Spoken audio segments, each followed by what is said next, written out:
Assalamualaikum. Assalamualaikum. Salam. Kami akan membahas tentang persoalan kekinian yang lagi viral di media sosial. Ini terutama menyangkut soal pondok pesantren yang ada korban jiwa, kemudian bagaimana cara mereka itu mengasuh anak-anak itu. Karena apa? Ini ada pondok pesantren yang tagline-nya itu dalam tanda kutip modern. Jadi ayo kita bahas di situ. Tahu toh sampean toh soal ini toh yang meninggal ini. Mirip Sambo. Oke.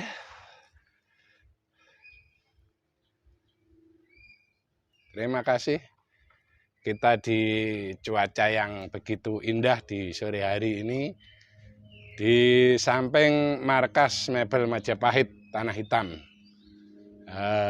Sekedar iklan juga bahwa kepada seluruh warga Kota Jayapura, jangan lupa kalau punya kebutuhan tentang properti untuk jendela dan juga tempat tidur, kursi, ada di sini tempatnya di Mebel Majapahit. Baik, kita akan kembali ke persoalan awal tadi yang sedang viral ini. Memang ini menjadi perhatian nasional, terutama kepada para orang tua yang ingin memondokkan anak-anaknya. Karena ini ada yang menarik ini, karena setiap para orang tua yang ingin memondokkan anaknya itu tentu biar mereka bisa belajar tentang ilmu agama dan juga yang intinya untuk bahwa dia bisa bermanfaat kelak terhadap bangsa, agama dan juga kepada orang tua. Tapi yang viral ini ada makan korban jiwa ini. Katanya dianiaya oleh para seniornya di pondok yang tagline-nya ada modern. Oke, saya langsung diskusi dengan Gus Munib. Itu tentang pondok yang ada modernnya itu tadi. Artinya gini, pondok itu kayak di pondok-pondok tempo dulu itu, kenapa hanya ya pondok Lirboyo, pondok nama-nama tempat aja. Ini pondok modern yang memakan korban ini kan menjadi viral ini. Bisa ada tanggapan? Saya teringat kepada saya senang membaca seluruh buku Gus Dur. Ada satu hal yang terkait dengan kata modern dan kata ortodok. Entah itu berseloroh atau bagaimana, Gus Dur mengatakan bahwa modern itu mudirun. Mudirun artinya hal yang membahayakan jiwa. Kemudian ortodok atau tradisional, Gus Dur pelesetkan ke irtadoka, artinya Allah meridhoi engkau. Tapi walaupun seperti seloroh, yang terjadi mirip seperti begitu. Karena modern yang dihembuskan oleh peradaban barat, itu sebetulnya hanya kulitnya.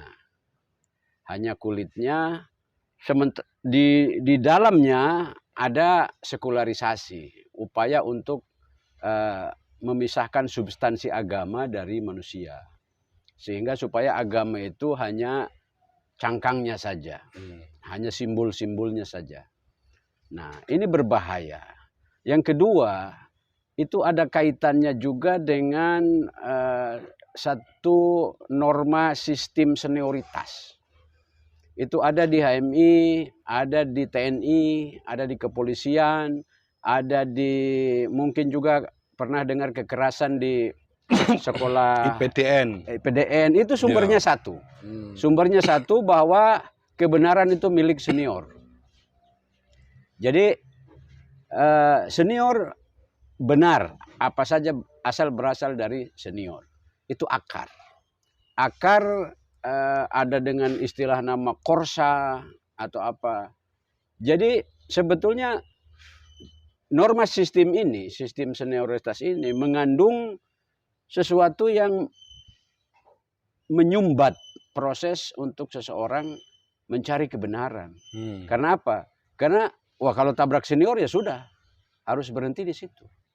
Nah, pemikiran seperti ini yang ditanamkan itu mau di mana saja, karena kemarin juga ada yang seorang ibu komplain ke Panglima TNI tentang apa ada di pelatihan meninggal. Ini sebenarnya akarnya sama. Akarnya adalah menyumbat proses manusia mencari kebenaran lewat senioritas. Apapun yang berasal dari senior itu selalu benar. Tapi gini, kenapa harus ada dilabeli modern itu? Kayak misalkan modern boarding school, pondok pesantren modern, apa itu iklan atau untuk menarik ini? Pada dasarnya, apa ya?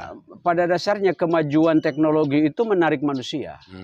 Ada pertanian modern, senjata juga yang dulunya hanya bedil, terus jadi peluru kendali, artinya peluru besar yang bisa dikendalikan kan, efeknya lebih memusnahkan. Senjata-senjata modern, artinya kata modern ini memikat. Oke, artinya kalau untuk dunia pendidikan, ini dengar-dengar sih di pondok modern ini tanda kutip duniawi. Artinya begini, itu siapapun yang ada ke situ, bayangkan dengan bangunan fisik yang begitu megah, kemudian mereka untuk menarik para santri juga dengan iklan gratis. Tapi dengar-dengar ini yang gratis rawan dibully. Tapi kalau ortunya orang yang menjadi donatur, misalkan ortunya menjadi donatur, itu akan menjadi apa ya, pengawasannya tentu beda. Ya ini masa ada kelas-kelas begitu itu loh. Ya, kata kelas-kelas. Kata kelas-kelas ini berasal sumbernya dari landasan pemikiran materialis, positifis. Di situ membuat manusia juga berkelas-kelas. Nah, sebetulnya itu yang hendak dihapuskan oleh sistem sosial yang dibangun oleh para nabi. Sebetulnya sumber daripada la ilaha illallah itu kalau kita terjemahkan bebas itu jangan ada hegemoni di antara manusia. Hegemoni itu salah satunya yang membuli itu, bentuk turunan daripada hegemoni itu. Oke, artinya bisa diartikan begini, dengan label modern itu sebenarnya di situ berbicara materialistis juga. Iya, karena modern ini Barat bisa bikin apa saja, bisa ke bulan, bisa sistem keuangan, sistem semua yang itu menarik memang. Akan tetapi harus kita taruh bahwa modernitas itu tidak harus dijauhi karena itu konsekuensi dari step by step peradaban keilmuan manusia. Pasti akan sampai ke sana. HP yang sekarang kita pegang ada algoritmanya, itu terkait dengan satu nama filsuf muslim namanya Al-Khwarizmi. Itulah yang menjadi kata algoritma. Itulah yang menjadi ada komputer, ada HP, itu dari situ. Tidak mungkin kita ketemu HP tanpa ada sosok namanya Al-Khwarizmi gitu. Jadi itu pengetahuan. Nah, jadi kita dipesonakan oleh yang terakhirnya. Terakhirnya kemudian ada tidak, ini barang ini pengetahuan berjalan dalam tahapannya, sementara fungsi daripada agama itu adalah menyiapkan orangnya sebagai pemegang alat. Ilmu dan pengetahuan dan teknologi itu adalah alat itu sendiri. Sehingga kalau satu bilah pisau berada di preman sama satu bilah pisau berada di tukang masak, efek akhirnya berbeda. Nah, itulah tugas agama, menyiapkan pribadi-pribadi yang menjadi man behind the gun.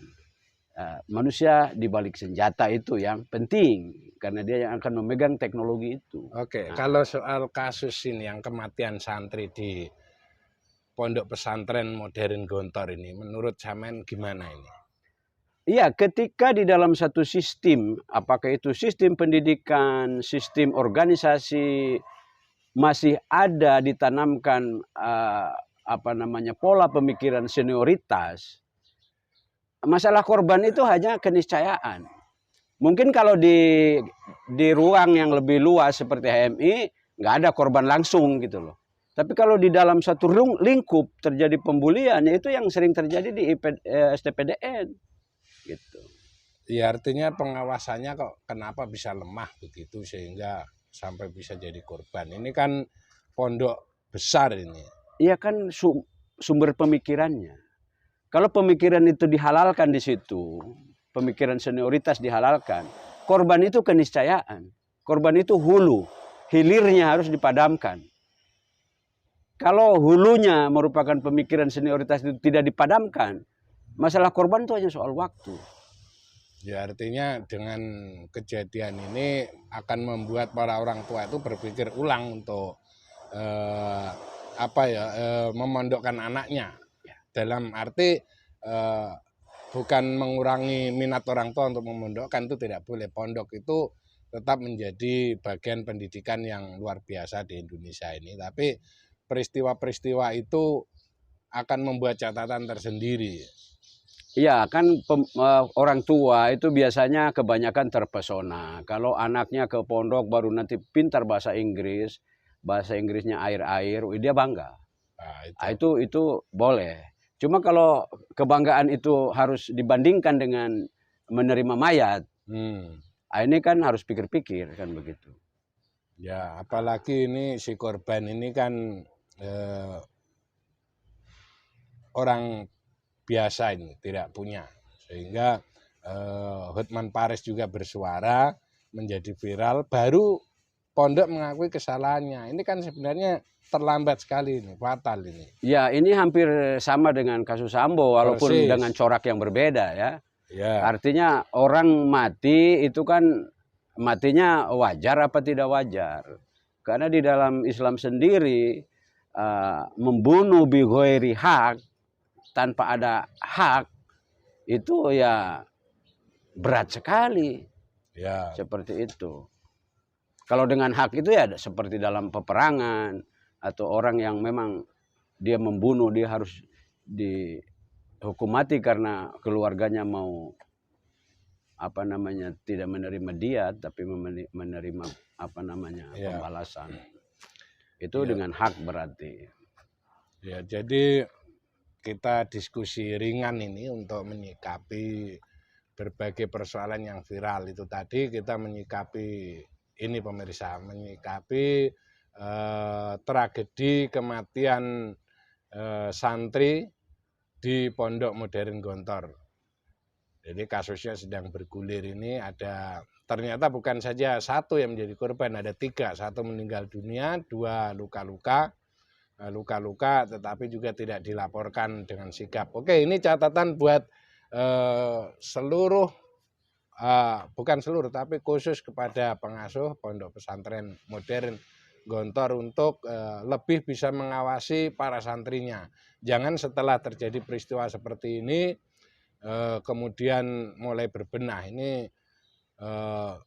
tentu sangat disayangkan karena setiap orang tua tentu akan pengen menyekolahkan atau memondokkan anaknya itu untuk menimba ilmu supaya bermanfaat ke depan. Berikutnya tentang yang viral-viral nih. Ini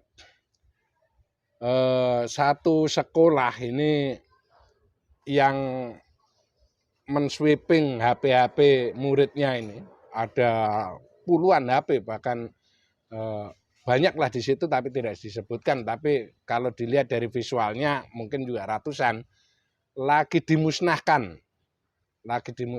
Jadi pihak sekolah mensweeping anak-anak yang membawa HP, kemudian dimusnahkan.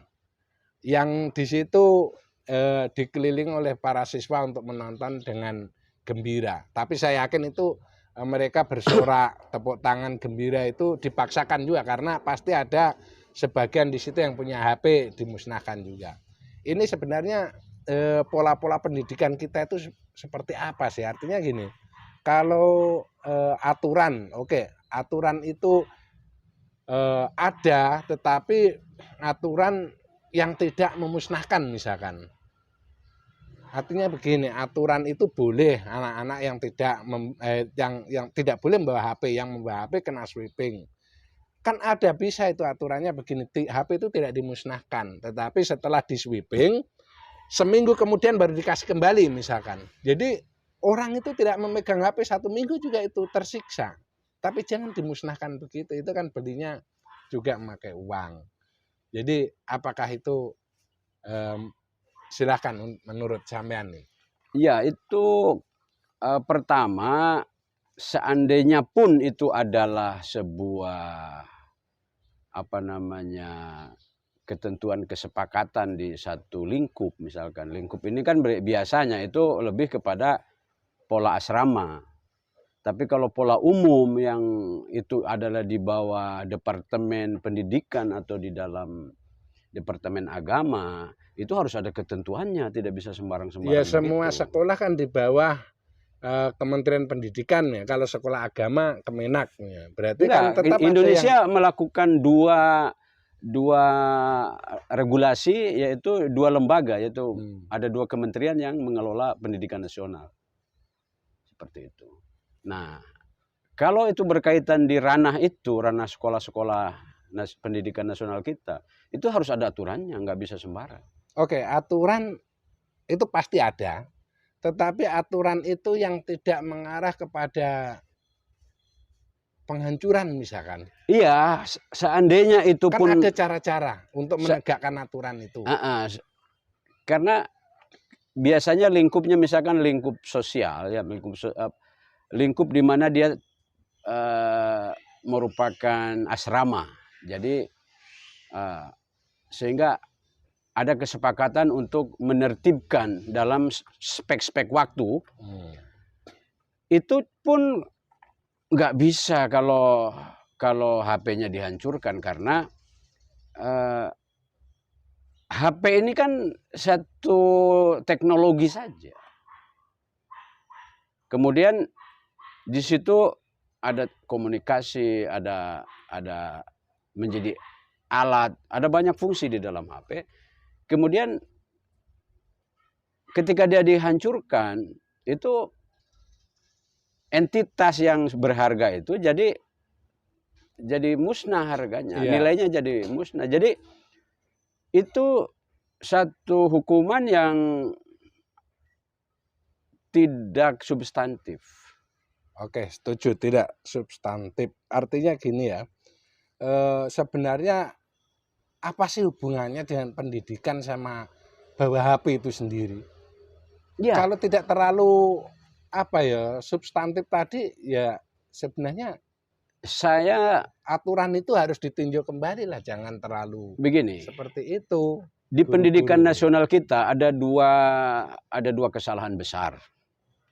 Pertama, dia mengkhianati janji konstitusi. Karena pemerintah itu termasuk ya menteri-menteri ini kan pemerintah. Di situ ada di alinea keempat itu mencerdaskan kehidupan bangsa. Ada dua hal di mana janji konstitusi ini tidak ditepati. Pertama, mengenai bayaran yang orang miskin akhirnya tidak mampu. Bayaran sekolah ini? Ya, ada banyak anak-anak yang tidak bisa sekolah hanya karena dia lahir dari orang tua yang memang nggak masuk bayar apa-apa. Walaupun sedikit tanggung jawabnya siapa? Kalau itu janji konstitusi. Konstitusi sudah bilang. Sudah berjanji untuk tidak ada anak Indonesia yang tidak sekolah, alasan tidak ada. Sehingga membuat anak Indonesia tidak sekolah itu kesalahan pemerintah, karena pemerintah itu sudah dijanjikan di situ. Ada 4 janji besar di situ. Jadi ingat itu guys, pemirsa, bahwa anak orang miskin juga itu sudah diakomodir dalam konstitusi untuk tetap bisa bersekolah. Ya. Dibiayai oleh negara. Ya. Tinggal sejauh mana negara itu bertanggung jawab. Yang kedua, negara terlalu euforia terhadap yang kata modern itu, sehingga dia memasukkan dasar-dasar pemikiran materialisme dan positivisme dari Barat. Sehingga pendidikan kita sekuler. Dengan pendidikan sekuler, maka dia sudah membongkar dasar. Dasarnya kan kita ini orang beragama. Yang mana kepercayaannya itu kepada hal-hal gaib. Pendidikan kita sekuler ya, Sekuler. Bisa dijabarkan supaya pemirsa juga paham nggak seperti apa? Pendidikan kita sekuler itu karena seluruh yang dianggap benar itu yang terindra. Verifikasi terakhirnya itu terindra. Sama dengan pers kita. Yang dimaksud fakta itu berarti terlihat mata, terdengar telinga, seperti itu. Yang tidak bisa diindra tidak fakta. Tidak fakta. Berdasarkan hukum pers itu tadi. Iya, hukum positif tadi. Hukum Makanya positif. pengadilan kita juga hukum positif. Nah, tapi tetap saja kan harus ada argumentatif karena di situ ya penegakan ada hukum kaidah-kaidah juga butuh rasional. nurani kan begitu. Ya, kan? seperti itu. Lah nurani kan nggak kelihatan. Ya, orang kalau mencuri ternyata setelah teliti dia mencuri hanya untuk pengen makan aja karena lapar, itu ya tentu ada argumen-argumen hukum yang bisa untuk itu. Seperti itu. Makanya semuanya kembali kepada hakim. Karena di hakim itu ada satu ruangan, nurani juga masuk sehingga dia putus di situ. Tidak bisa. Jadi intinya soal lembaga pendidikan kita yang perlu dibenahi tadi, aturan-aturan yang ada di sekolah itu juga tidak bisa memusnahkan HP itu tadi ya, meskipun aturannya.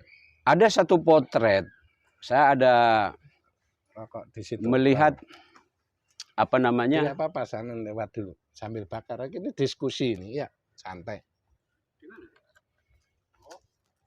Di Jepang itu seragam, tas, sepatu, kemudian tidak boleh diantar oleh mobil oleh orang tuanya. Dia harus jalan kaki sendiri dengan